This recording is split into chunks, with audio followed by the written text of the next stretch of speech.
Good morning. So you can see up there it says 9:47 a.m., 44 degrees. Good morning. Good morning. I guess that's what that billboard up there says. Morning.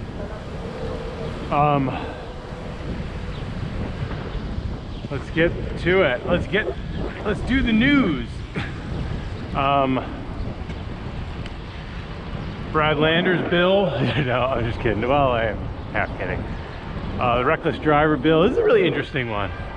So this is a reckless driver bill that basically says, look, if you have X number of violations, or if you're in the worst X% of drivers in terms of number of violations, your car literally gets taken away from you, and you're then forced to take a mandatory what's it called, like, you know, safe driving course. You can't drive, and you don't get your car back until certain things happen. Ooh, look at all these pigeons. Ooh, let's see what happens. Ooh. That was fun. And this is a really interesting kind of bill, because I think what's really interesting is nobody's really said this, but I have a feeling it resembles some of the more stringent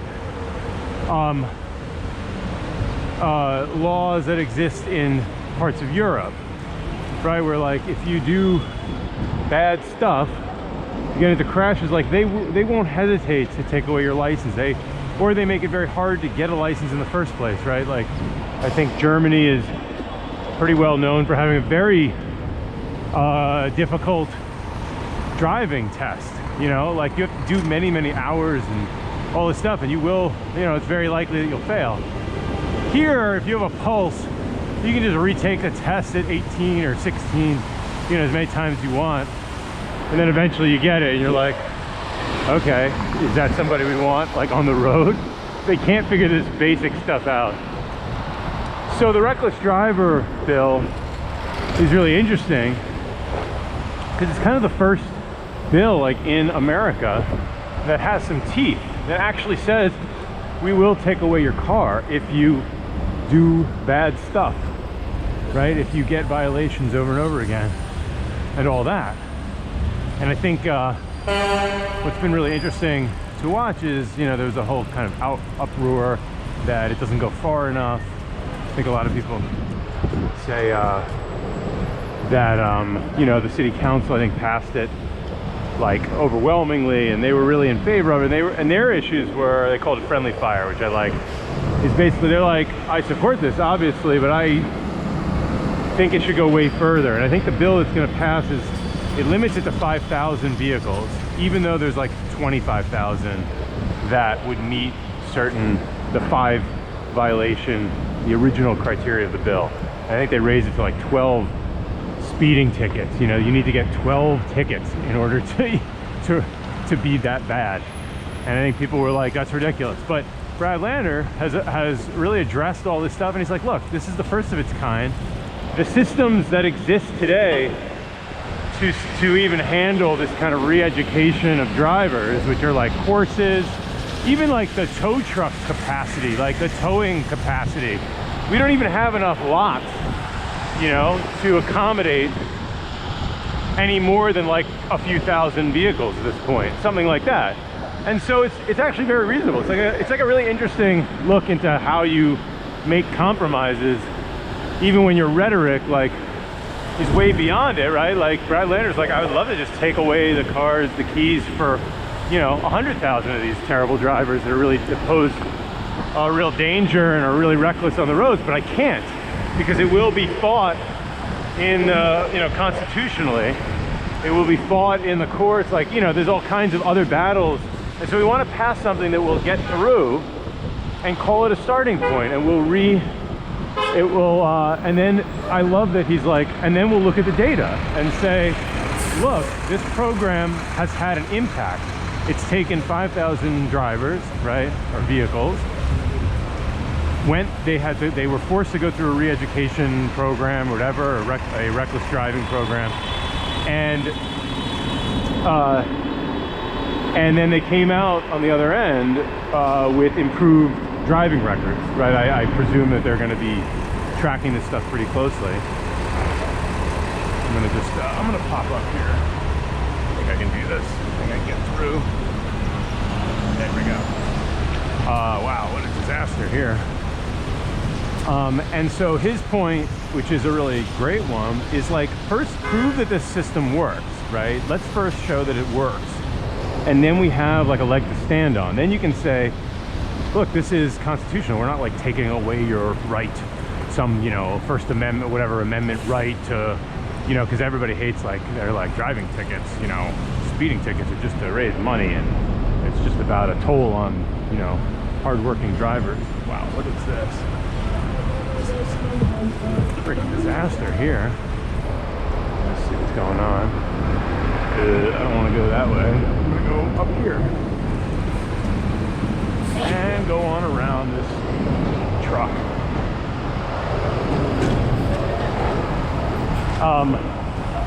And so I love it because it's like data driven. It is truly data driven, right? This guy's on the phone. Oh, that guy's definitely on the phone. T716097. His head's just down. He's tapping away at the keys. I think it's hard to probably see in the video, but this woman in this person in the blue umbrella is just going to stand here. Hello. Can you? Thank you. Thanks.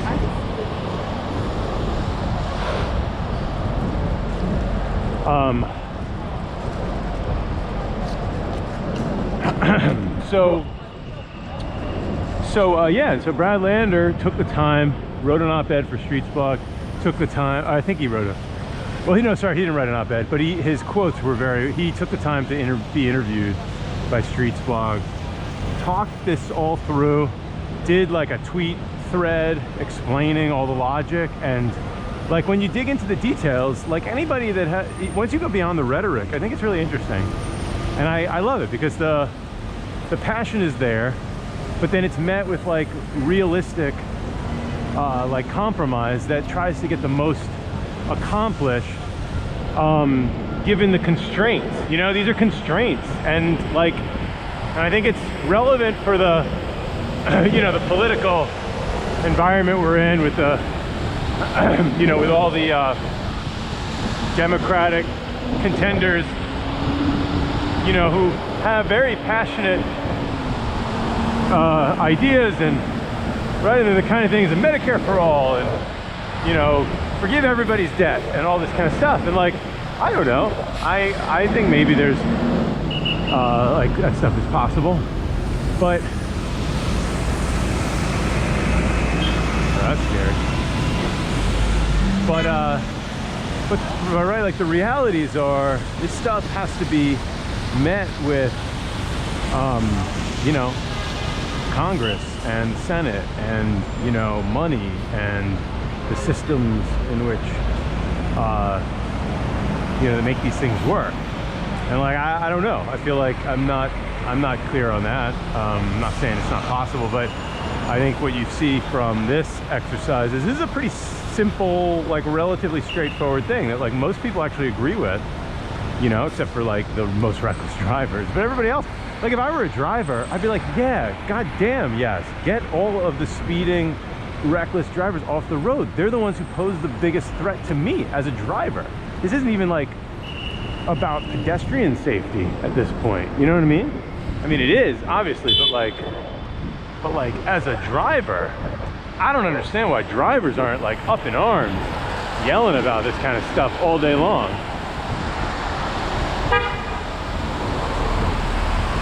Taking up a lane, bro. What are you honking at?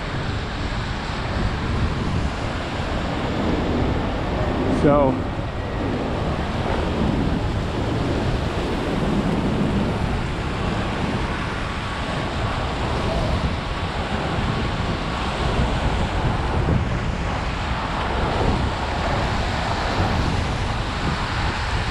this guy turning? Oh, that's a left turn only lane that he was supposed to go down. All right, well, and this is why it's dangerous, because you have drivers sort of cutting in and out of these areas. You have like left turn lanes and all this. Everybody gets a piece, right? So you're like, oh, share the road, share the road. Share the road with a, you know, 4-ton Suburban that has like a billion blind spots with drivers who have like 6 different apps, you know, to keep track of what they're doing, where their pickups are. They're obviously distracted. You know, this cab driver right next to me here who's like eyeballing for a fare, as he, you know, like as expected, he's a yellow taxi. Like, he has to do curbside pickups. Like, literally people have to wave their hand and then he has to ride through. But then there's no loading zones or anything, you know? Like, this is not a loading zone. You got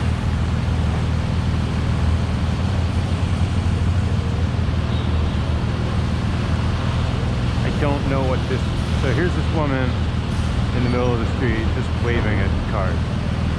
I don't really understand it. I don't know what she's, I don't know what the goal of this is.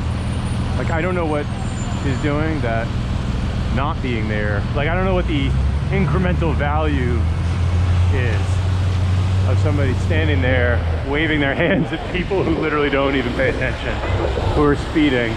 She's not like a threat. She's never gonna give a ticket to anybody.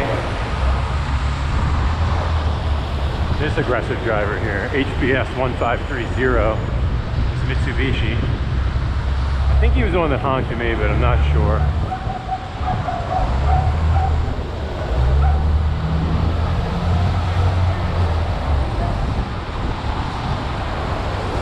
Oh, this is good. I don't know what this is. A little makeshift something. Really nice. Would be better if it was a protected bike lane, and you wouldn't need to do that, but sure.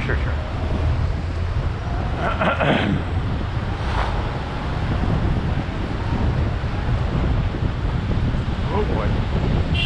And now we are on the protected bike lane. Here we go. So that's fun. So anyway, yeah, I think it's a cool bill. And we'll see how it plays out. Also, congestion pricing is coming in like less than a year. I think that's super exciting. Is this cop? Oh, the cop is actually like giving a ticket or something, or just chatting it up. Here you got this. It's interesting. So here's an ambulance, like a accessoride, but like this is not where you do this work. He's just loading a like thing. Anyway, fun stuff. Thanks for watching. Like and subscribe. This is one of the worst systems here. You have to go on and off these full curves just to get to FIT's dock. This is the stupidest thing. Anyway, thanks for watching. Like and subscribe. Bike Talk.